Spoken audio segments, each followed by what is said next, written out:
চড়ুই ভাতি, এটা যেন আচারের চড়ুই ভাতি।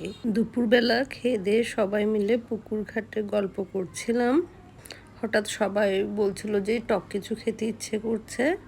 আমাদের তো চাচার সংখ্যা অনেক, চাচিরাও আছেন। তো ওখানে আলাপ চলছিল কার ঘরে কি আছে। এটা কেউ এনে দিল কারো গাছ থেকে পেড়ে কাঁচা পেঁপে, কয়েকটা বড়ি নিলাম আমাদের উঠোনের গাছ থেকে। কারো ঘরে ছিল ছোট্ট জাম্বুরা। এক একজনে এক একটা কাজ ধরে নিল, কেউ দিল।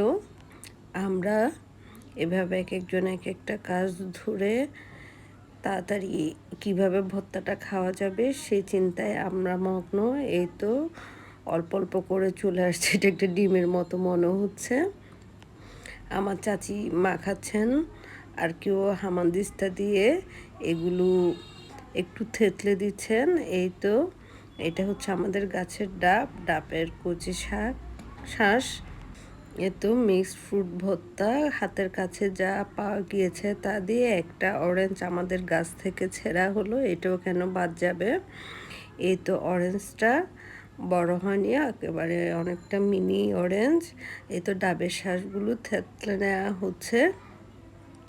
দেখেই যেন জিভে লালা চলে আসে এমন অবস্থা। এই তো পাশাপাশি সব কিছু, কারো ঘর থেকে পোড়া মরিচ আনা হয়েছে। এখন মাখামাখির পালা। মোটামুটি আমরা একটা থালিতে পাশাপাশি সব কিছু রাখছিলাম। আমার চাচি থেতলে দিচ্ছিলেন। আসলে এটা হচ্ছে পুকুর ঘাটের স্পেস।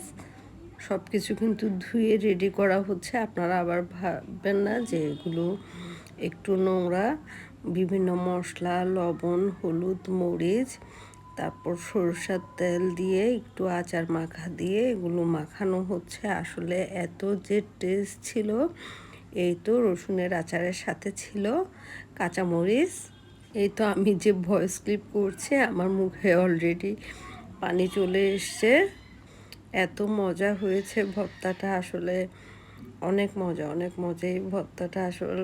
তাই তো আমি বলেছি চড়ুই ভাতি শব্দটা এ যুগের বাচ্চারা ভুলেই গেছে। আমার মনে হয়েছে অনেক দিন পর এই আচারের চড়ুই ভাতিটা আমরা খেলাম। এই তো ছবি তোলার জন্য এখানে এই তো ডাবের খুলে কিছু আচার আমার চাচি তুলে দিচ্ছিলেন। আমি যখন ভিডিও করছি উনি একটু দুষ্টামি করছিলেন।